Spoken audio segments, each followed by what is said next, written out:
Welcome back to the Crochet Corrado. So it's my friends at yarnspirations.com. Today's the Red Heart Granny Square, and it's an all-in-one yarn.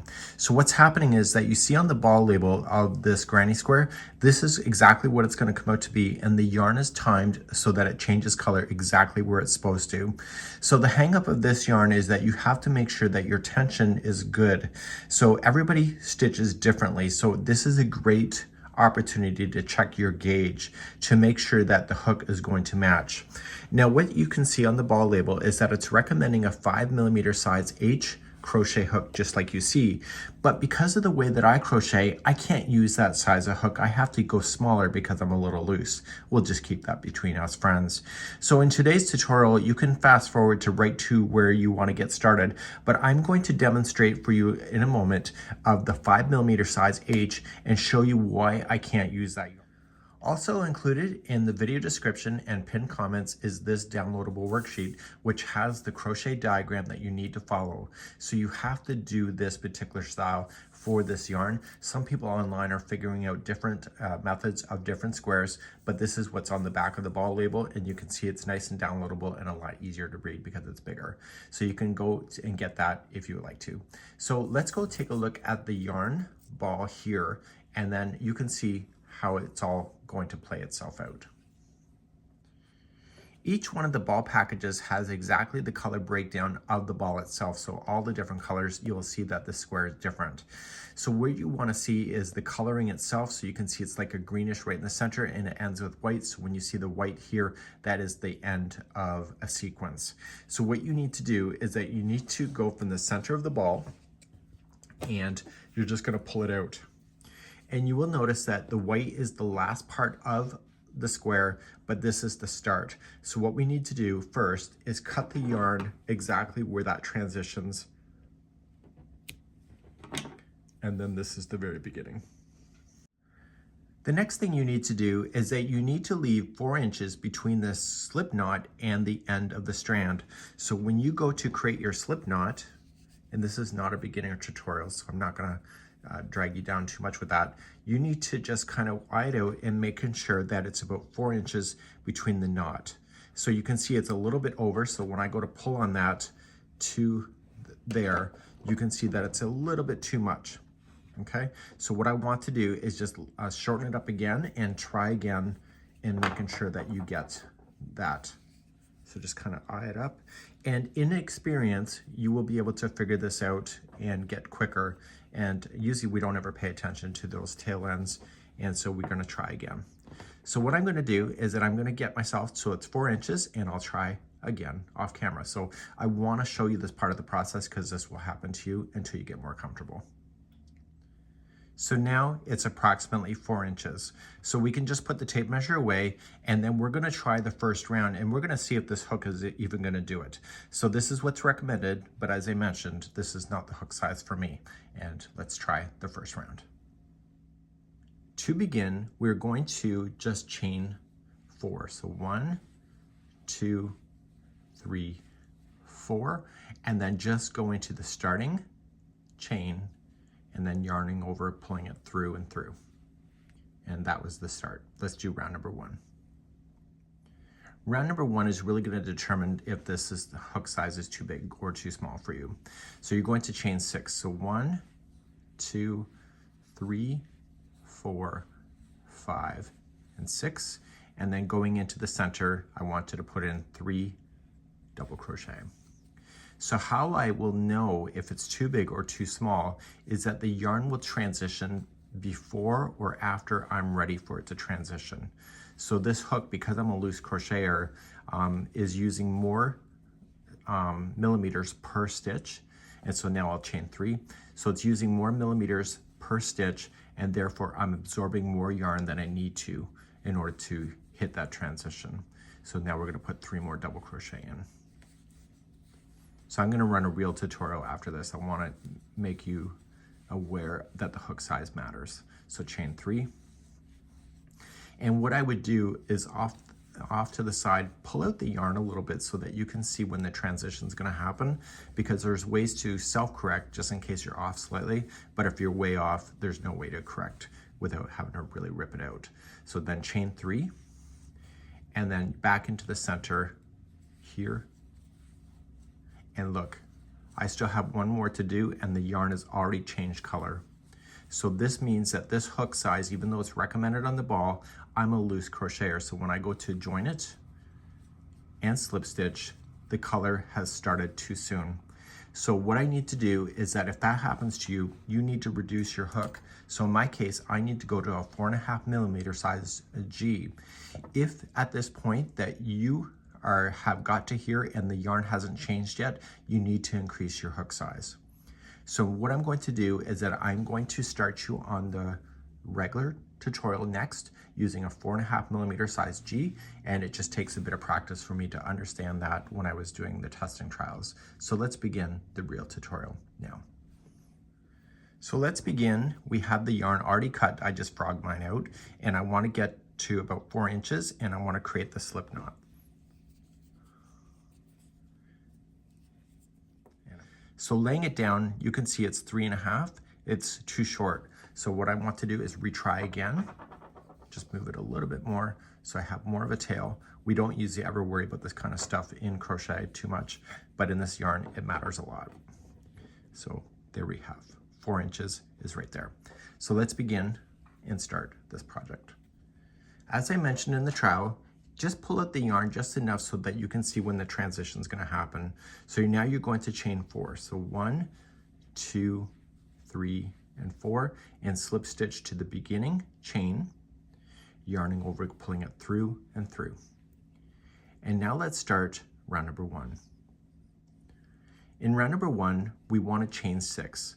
So 1, 2, 3, that's a double crochet, and 4, 5, 6 is a chain 3 space.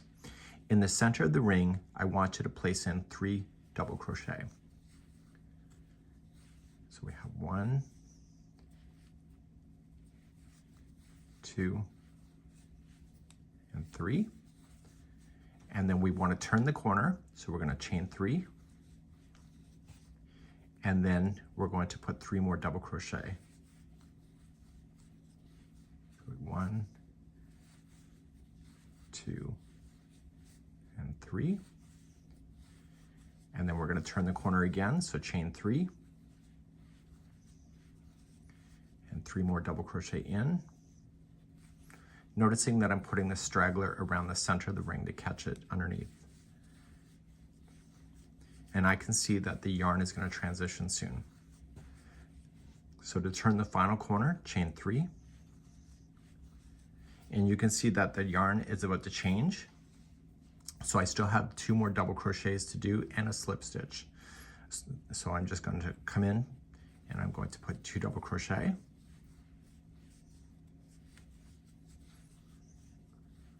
And a slip stitch. We'll take you right to, so it's the 3rd chain up, slip stitch, and you can see that I hit it perfectly. So if you needed to, the transition wasn't right there, what you can do is hold the yarn tight, and I'll explain that in a future round as we go. But I'm going to start you with round number 2. So to start round number 2, this is what we're going to do. So now that we know that the transition is perfect, you're going to have success for this for the most of it, as long as you don't lose your control. So you want to make sure that you are going to slip stitch to the first one here, and then you were going to chain a total of 6. So 1, 2, 3, 4, 5, and 6, and put into this corner 3 more double crochet.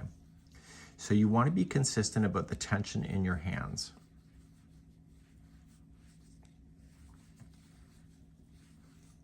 You're then going to chain 1 and you're going to jump to the next corner and you're going to put 3 double crochet to start. So we have 1, 2, and 3. Chain 3 to turn the corner and 3 more double crochet in. So if you're used to granny squares, this should not be too hard for you. The only thing that you may struggle with is the tension. Make sure you're paying attention to it. So chain 1 and then coming into the next one. So it's got a corner, so it's 3 double crochet, chain 3, 3 double crochet.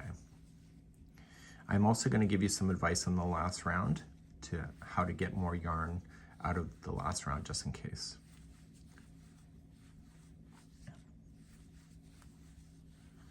I'm going to chain 1. I'm going to come into your next corner, 3 double crochet,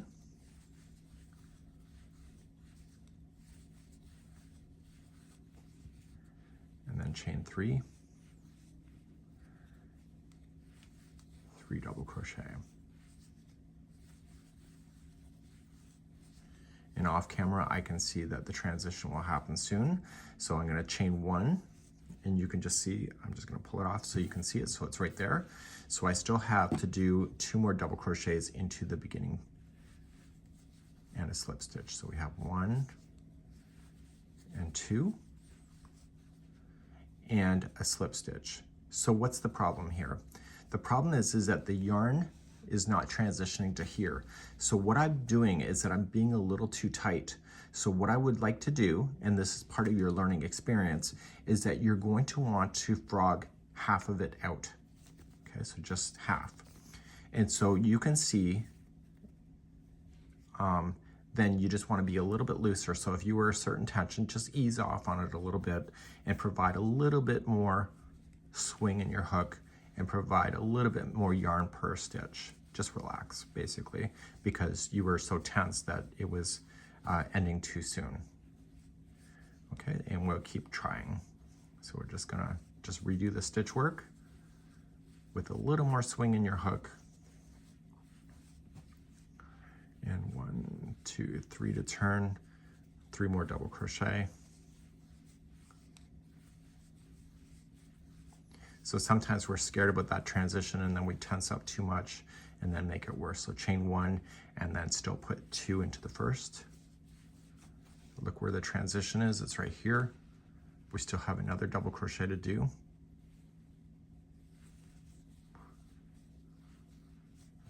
There it is. And you slip stitch and you go there. And now the new color, when you slip stitch to start the next round, is ready to go. And you can see that's how easy it is to work. So you just have to get used to the tension. Let's begin the 3rd row. Rows number 3, 4, and 5 are all the same, but I'm going to give you some advice when we get to the 5th round as something that you can change in order to score more yarn. So what you would like to do to start is you're always going to chain 3. So 1, 2, 3, 4, 5, 6, and then put 3 more double crochet into that same corner. So 1, 2, and 3. And then when you go to jump over, just chain 1 and then go right into the space, the next space, put in 3 double crochet.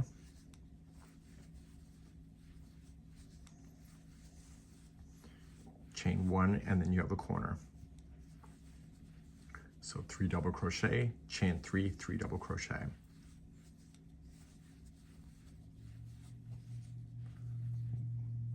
So we have 1, 2, 3, and 3 double crochet in there. So you're going to go all the way around, just like I just showed you. So just continue along. So chain 1, do the space in the middle, chain 1, and then do the corners and etc. And I'll meet you to where this comes back around in a moment. Now when I'm coming back around, I'm purposely screwing this up just for tutorial purposes. And I'm coming around and I have just chained 1 and I've already in the new color and I still have 2 more double crochets to do. And I still have to slip stitch to the 3rd chain up. So the color has already changed, and therefore if you allow this to happen, the rest of your granny square is going to be out of alignment. So what you need to do if that happens, so like before I told you that I wanted extra swing in my hook because the transition had not yet happened. In this case, the transition did happen, and so what I want to do is that I want to pull back halfway through. And so I was purposely swinging my hook too much just to use up more yarn. And so if that happens to you, you have to be a little bit more tighter. So you have to allow the yarn, when it comes through your hands, just tighten up a bit. Don't allow it just to absorb so much yardage into each stitch. Just be a little bit tighter. And therefore you will gain the momentum of the stitches as far as distance. by just being a little bit more tighter. Now you can't feel it going through my hands right now, but it's a little more tighter than it was. And so what I'm trying to do is make that yarn stretch a bit so that I can get to where that transition needs to be. So this is why I want you to pull the yarn out from the ball so that you can see where it is, because you'll know when you need to tighten up your hands to get to that transition and when you can just let it just freely go into your hands. So I can see the transition is right here. And so I still have a few more stitches to do. And so I'm going to keep trying and see where I'm landing. Okay, so I still have all of this left. So I chain one, I got 2 more stitches. So just stretch it.